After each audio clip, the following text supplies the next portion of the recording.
Ashanti tolak adopsi Michelle Ashley karena masih punya orang tua. Ashanti memberikan tanggapan terkait banyaknya warganet yang memintanya untuk mengadopsi Michelle Ashley. Hal ini berawal dari interaksi dan sikap Ashanti kepada Michelle saat menjadi bintang tamu podcastnya. Ashanti pun memberikan jawaban yang bijak soal desakan warganet untuk mengadopsi anak Pinka Mambo. Istri Anang Hermansyah menolak keinginan warganet lantaran Michelle masih memiliki orang tua. Menurut Ashanti, Michelle hanya membutuhkan pelukan dari orang-orang terdekatnya. Oleh karena itu, Ashanti memberikan pelukan hangat kepada Michelle saat menceritakan kembali tindakan pelecehan yang diterimanya dari ayah tirinya. Ibu sambung Aurel Hermansyah ini pun mendoakan agar permasalahan Michelle Ashley dan Pinka Mambo dapat terselesaikan. Sebelumnya, Michelle menanggapi soal sikap hangat Ashanti kepadanya beberapa waktu yang lalu. Michelle mengakui jika jiwa keibuan Ashanti itu sangat menyentuhnya.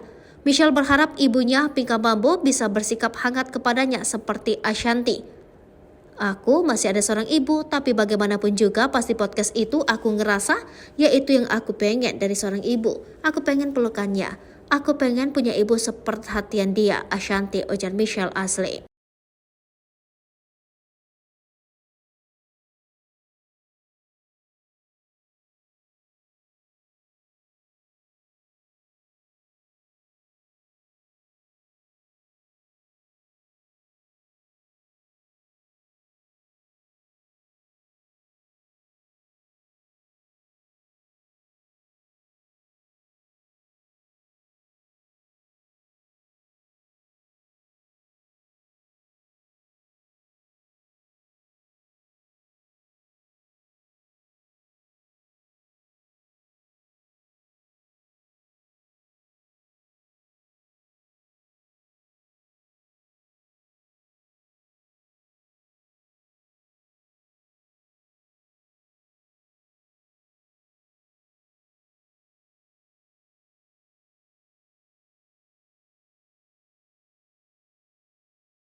Hai pemirsa Sri Popo TV, jangan lupa komen, like, dan subscribe, serta tonton terus berita-berita terupdate lainnya ya.